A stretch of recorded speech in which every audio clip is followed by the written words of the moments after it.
We can, and then I'll still hang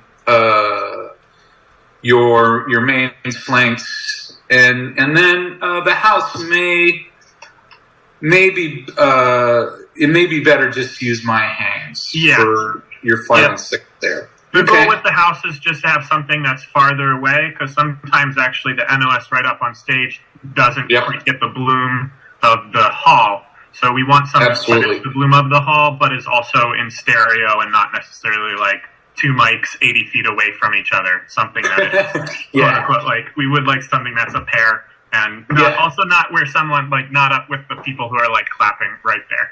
Correct. Yeah, you will get you'll get a choice of all of the above with those. Awesome. Yeah, we want that Opry sound. Yeah, excellent. That's great. Okay, well that was kind of my long and short of it. So our record can be well above 64 channels, and by well above I mean at least 80. And Nick, you'll have to talk to how many inputs we have from the deck. But I believe it's 96. So we can probably capture in any way you want. There will be the mechanical issues of just setting the stands in the right spots and then renting the proper microphone package. We'll take a look at what we have, but our stuff is going to be a little less esoteric and well more industrial, just because we're when we're doing our thing, it's kind of a pop show, and then we're otherwise kind of a roadhouse. Yep. Awesome. Yeah, and I understand it's not necessarily going to exactly be the same. I mean, one nice thing is you're actually able to get more channels in than we've done in the past. And if you, like, the list there is not, you don't have to match this one for one in terms of, like, the track number. Okay. I'm expecting you to shift things around. Okay. Like, however it looks good on your board for your mixer and your record team. You know, this is not a rule of law from me, but it is a good suggestion. Like, one mic for flutes is not enough. You need at least two. One mic on the violin first is not enough. You need at least two. So it's more like the logistics of the number, the like where it goes on the sheet is not important, but I think these numbers are like the minimum that you need. Like one mic on the soprano section is not enough. So okay. That's the spirit of the thing. Could I have a quick question for King and Christian before he leaves? This is Victor. Hey. King, are you going to mic or connect at least the harp and the guitar and people who play the guitar and the electric organ that we have in addition to the piano, or the piano may be not connected? I did not have the organ on the sheet this morning, but I just added it right now. It's on the Google Doc. Harp is on there, and I think I have guitar, but King might be able to spot that faster than me. Yeah, I see that there's harp on the list. Organ is fine, I'm sure. We've got inputs beyond the 64. Again, I think we have 92 or 96 usable inputs on the deck, so that should not be. That'll actually translate to me at least to 80 inputs, if not all 96. So we should be able to do that. So we are, in fact, limited in our one mechanical issue here is that I will be recording this at 48K and up to 32 bits, and we are limited at that clock rate, at that sample rate. Okay. 2448 is fine by me. If 32 works better for you, that's also fine. I just haven't done that on my systems yet. Yeah, I only do 32 because I have to do so many level changes when I'm capturing live. So it just gives me that advantage. I'll deliver to you at 32, and then you can truncate as you see fit. Mm-hmm. One more quick question also for King. And we will have two lecterns for two MCs or narrators, etc. And each of them, we ask for one microphone to each of them separately. My question is, should we have two per speaker rather than one, i.e. total 4 microphones, so that if the speaker turns right or left, the right microphone picks him up or the left microphone picks him up? So specific question, 2 or 4 mics for the two lecterns? Nick, I'll let you type in there.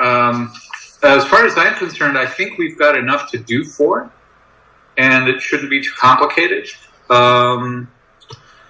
Would we want to do that with the wireless handhelds? Nah, that's my We question. use the I wireless. think. Yeah. I'm sorry. Say that again, Christian. In the past, the venue used their wireless, but Copy that. So you're looking for 58. You're looking for. Okay. You're not looking for. I guess a lectern mic in the sense of a cardioid DPA situation. You're looking more of a 58 capsule. yeah, whatever looks good on camera and gets you what you need in the house.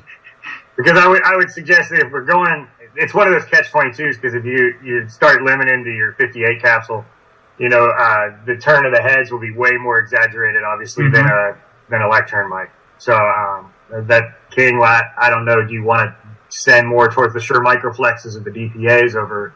Yeah, I mean, if you can get a great pickup that way, that'd be awesome. It just so happens that the venue they've performed at a lot in Alexandria, Virginia, just happens to have wireless. So, Copy. that's what's there in the house. We actually didn't provide that, but it'd be great to raise the bar on that element, especially since that on video is such an important part of the show. There's a lot that we see from the MCs. So, a great pickup on them, I think, would really add to it. So, Yeah.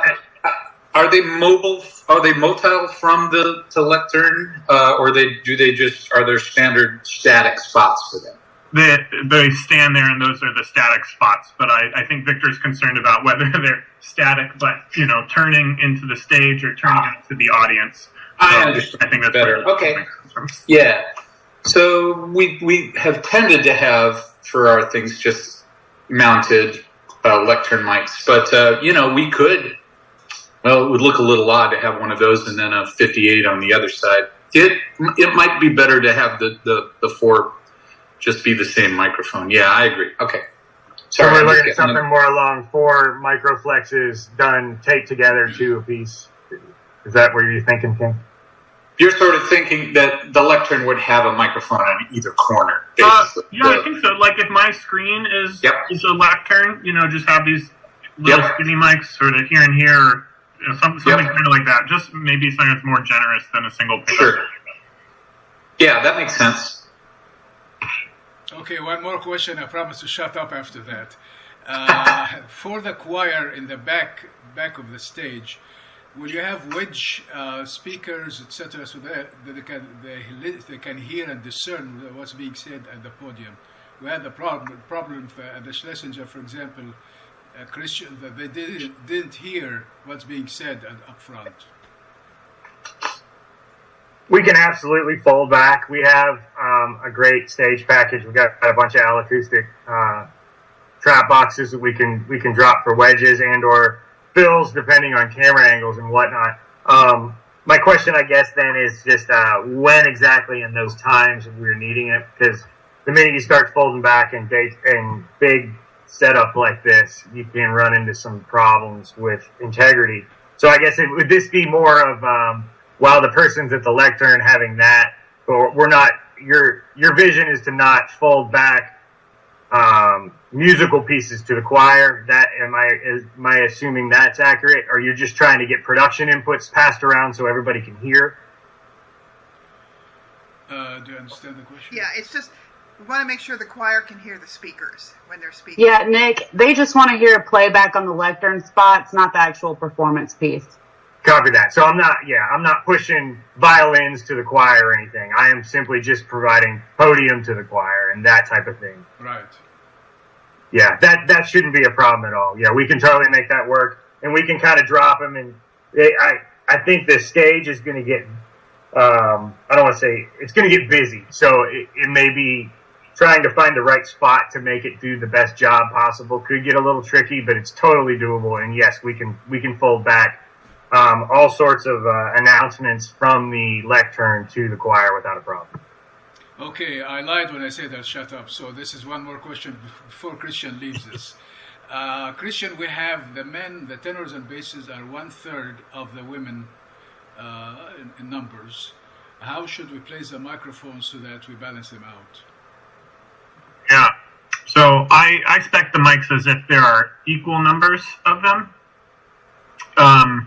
You could still keep the same numbers of mics, or you could change it up. But if you know, as on the recording, that we're going to need to bring in more spots of the tenors or basses, then it's better to have more mics on them. So if we're bringing them up, we're not hearing individual voices as much. So if you want to add a bass 4 mic or a tenor 4 mic, that could be okay. Okay, let me ask Elizabeth, what are the numbers, soprano, alto, tenor, bass? They're about Well, in my mind, I started with 3 per section, but if you need to add 4 per section, more is not going to hurt. yeah, we have like about 40 sopranos, 40 altos, 20 tenors, 20 basses. Mm-hmm. So the men are about half the women. Half the women, okay. Yeah, and King, for these mics, it's really great to have condensers that aren't like right up on people, because we're trying to get, a generous feel of the section of the orchestra. The only complication is like, okay, how close is the drum set, or is there an acoustic guitar, like an electric guitar amp right under that? So, the more distance is better, but not so much distance that you can't actually bring up the choir. Yep. And I don't actually have any like math or exact feet for that, because it There always is changes none. depending on the space. Yep.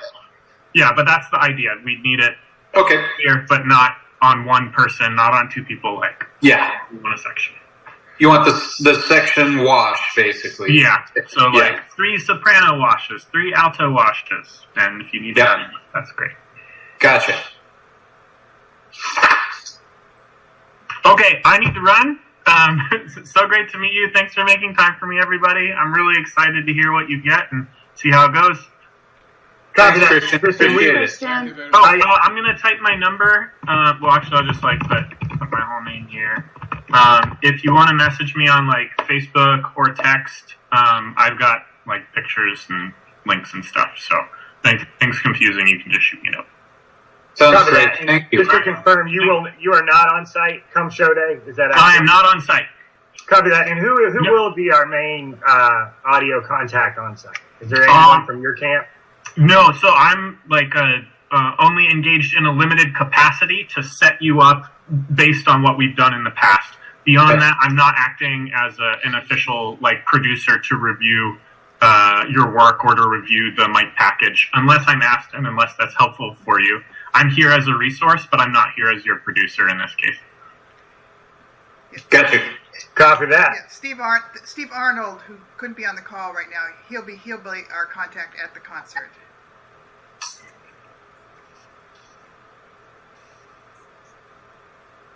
Nick, I think you Oh, remuted. sorry.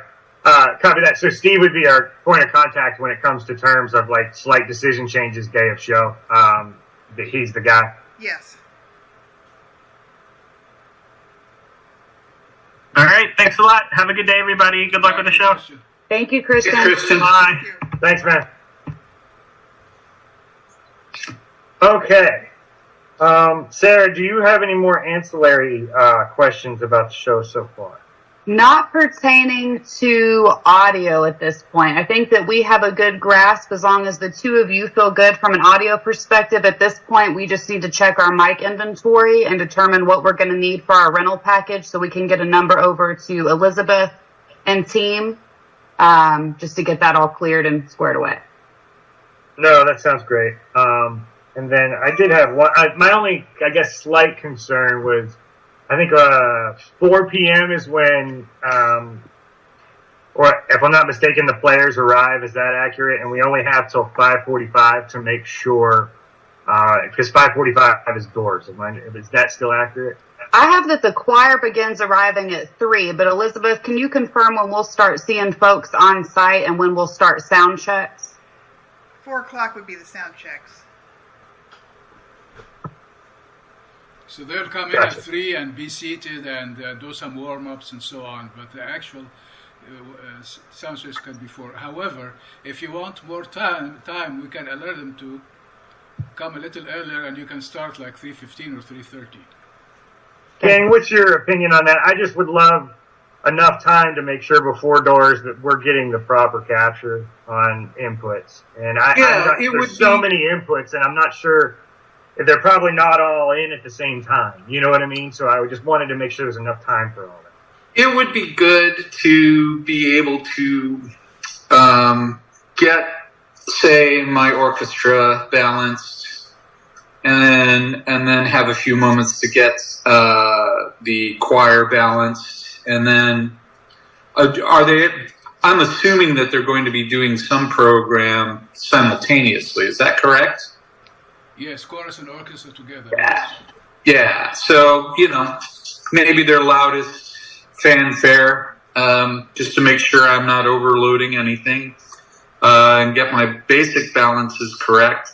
Then we should be okay after that. And then whatever members of the sort of percussion and all of that stuff, just to make sure it's not overriding everything else. Just the loudest stuff. Yeah, an hour could be useful, but a little more time could also be useful. Right now, we would be looking at 4 o'clock until roughly 5:30 if doors are at 5:45. So how do we feel about that hour and a half window? I think that'll be okay, but I will always ask, I'll take whatever extra time I can get for something this big. So if we can have more, I'll take it. I'll be greedy. If not, we'll make it work.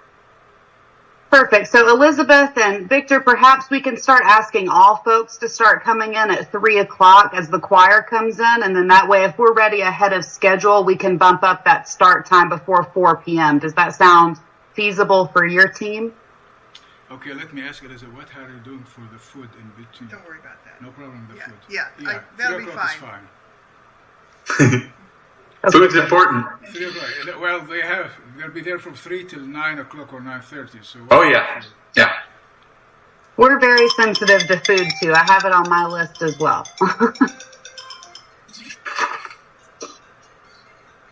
Excellent. Okay, so- I guess the only other thing that would kind of help is, Miss Elizabeth, at your convenience, if we can get more of an itemized run of show, and then we can start plugging in which inputs would be in, especially on the pre-show portion, or certain features where the soloist, just so I can start, I guess, getting a run of show going so that we know what mics need to be hot at what moments. That would be the next step is also. Yeah, and am I doing any capture on the pre-show? Her notes, I believe it was a yes. Okay. Yes. Okay, Fine. perfect. And Elizabeth, I know you're working on a run a show because we had talked about you're going to put in those lighting cues for me and your projection cues as well. So just as soon as you have that completed, the sooner we can have that, the better for planning purposes. Okay, we'll do. Sarah, what in the Excel that you'll prepare, what are the columns that you want? For example, of course, serial number, item. Then what do you want? Audio, video, IMAG. Give her the item so that she prepares it completely.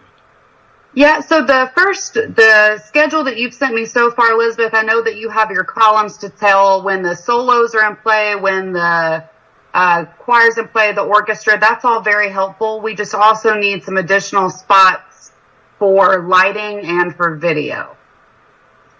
Okay. Good. Okay. Great.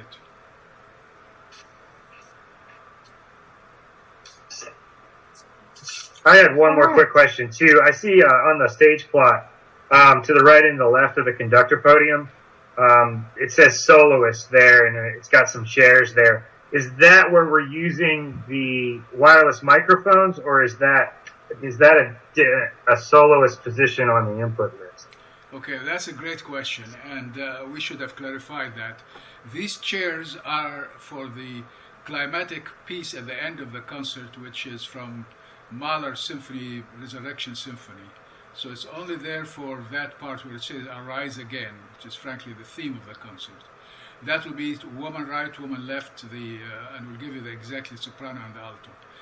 All the other solos, each song has solos also, like I'm Proud to Be an American or God Bless, etc.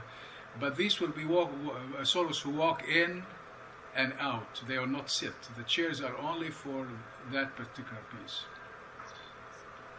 But do you Copy that. So all soloists are voice soloists till the last piece, and then those are instrumental soloists. Is that accurate?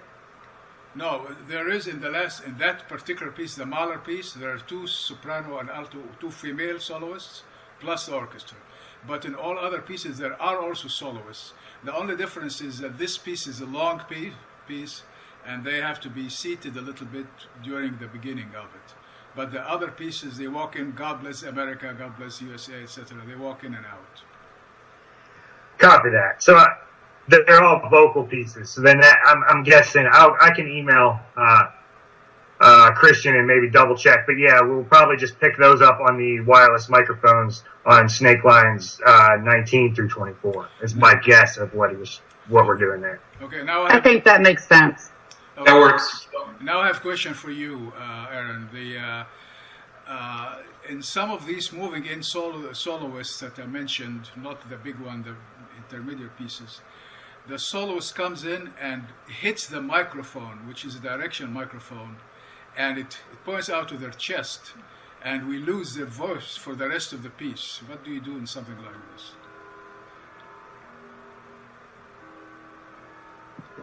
Well, if I'm getting your question, you're saying that the soloist tends to lower the microphone and or have like poor mic technique. Is that what we're talking about? No, I'm sorry. These are stand microphones. They're not handheld. These are stand microphones, and while they are talking or moving or something, they just hit it, and it points away from their mouth. Gotcha. If you want us to have them hold the microphones in their hands, should we try? No, I did wanted to talk about. I wanted to clarify that.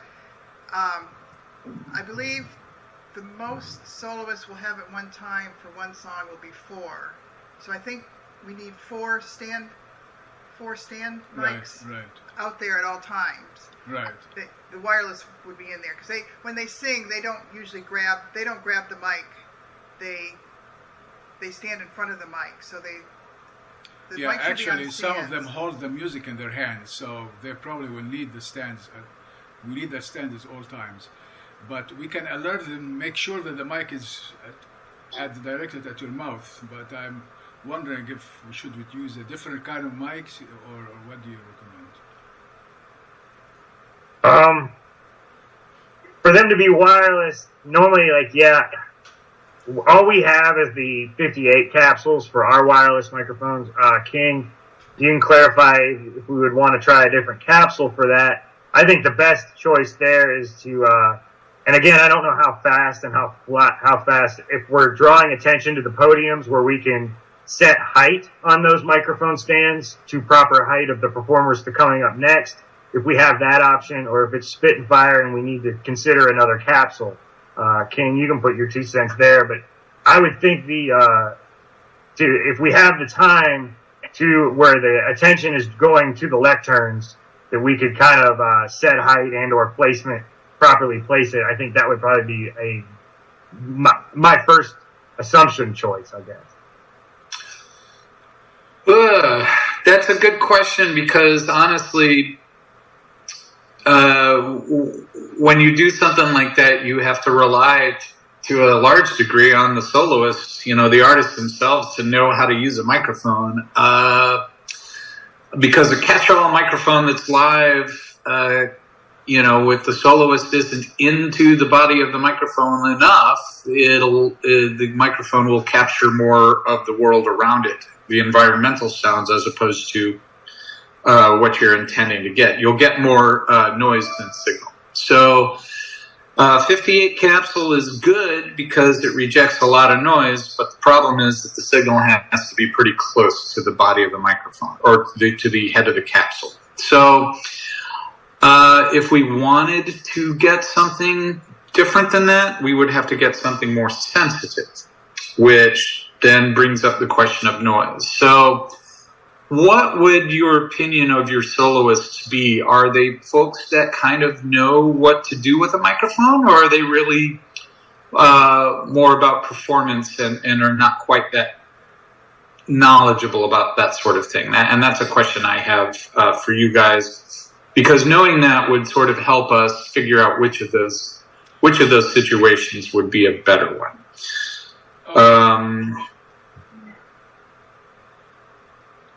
Yeah, that's about as As clear as mud, I know, but that's about the best way I can think of to put it.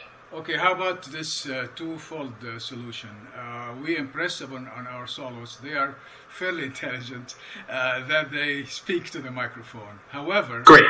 the point that is it Aaron? Just, Nick. Nick, the point that Nick mentioned earlier about lapses between songs.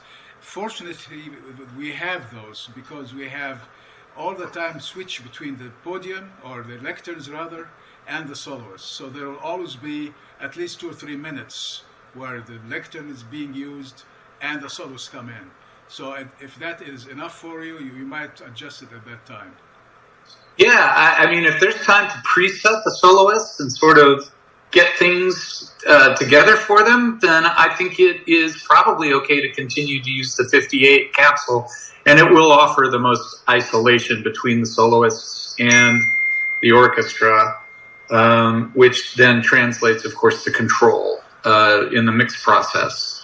So that would be my thought, that if there is that moment that we can assist the soloists, then let's stick with what we've got. I agree. And just to add to that point for both you, Nick and King, during that portion of the program when we're in the MC segments, our lighting team is going to have a blue lighting focus on stage. So it's going to really detract, all of the focus is going to be on those 2 lectern positions. So if you need to bring people out or do changeover, you're going to have that option. Okay. Well, and then, of course, just during... while we're capturing, I will be building a line mix for edits and things like that. So I'll do my best to be looking at the rundown and shutting off microphones that are live but not being used at the moment to try to keep things kind of tight. So I think that'll be a pretty okay solution then. Okay, question to Sarah. I think that, by the way, that blue lighting or darkening the stage is a great point.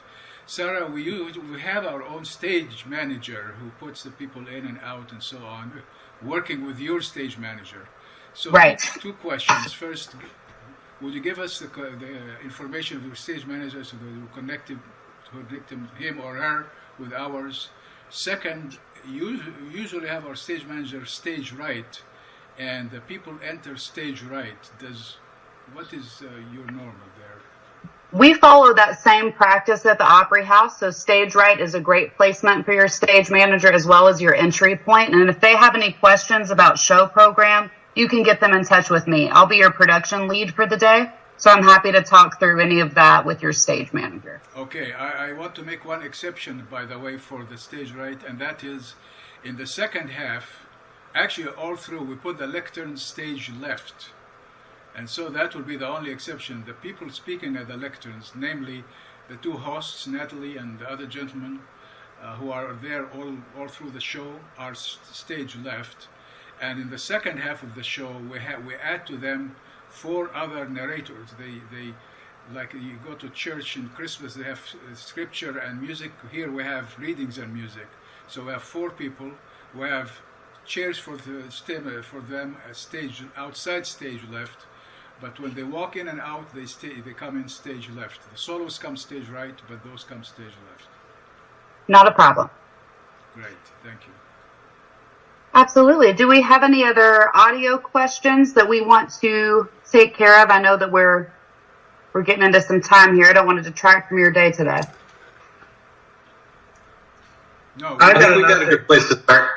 Yeah, I think we got a great place to start. King and I will get together and we'll try to get a rental going of what we think we need and sling it your guys' way, make sure we're getting all our bases covered. But yeah, I think this is a good start.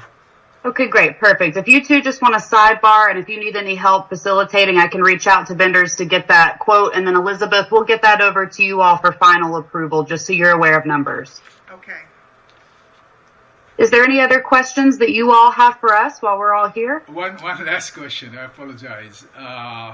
Is there a way the orchestra usually overpowers the chorus and the brass and so on? Particularly, they are up front on stage and the chorus is in the back. is there a way to enhance the chorus sound so that the audience, this is for front of house, they can hear the choir not over, but with the orchestra? Yeah, I think with proper mic and proper placement, having the chorus behind the orchestra, I think we can pull that off. We'll just have to mic properly, and I think that is definitely very doable. Yeah, as long as we just stay diligent, I think that's a very reasonable thing to have. Okay, and my last question is, King, we address him as King or Your Royal Majesty? Well, just King. All right, Your Majesty. Yeah, there was a funny. I ordered a part from B&H a long time ago, and when I was on the phone with the guy, I gave him my name, and I was in New York at the time, and I said, I'll come by later and pick it up, and he says, very good, Your Royal Highness. Well, he should have used Majesty. Majesty is higher. Yeah. Well, I like to say, like any good king, I am simply my people's humble servant. God bless you. God, long live the king. Cheers. All right, folks. Well, we'll be in touch. Thank you very much for your time today, and we're looking forward to a successful show. If you need anything in the meantime, just let us know. All right. Thank you. Thank you. Thanks for your time, everybody. Bye.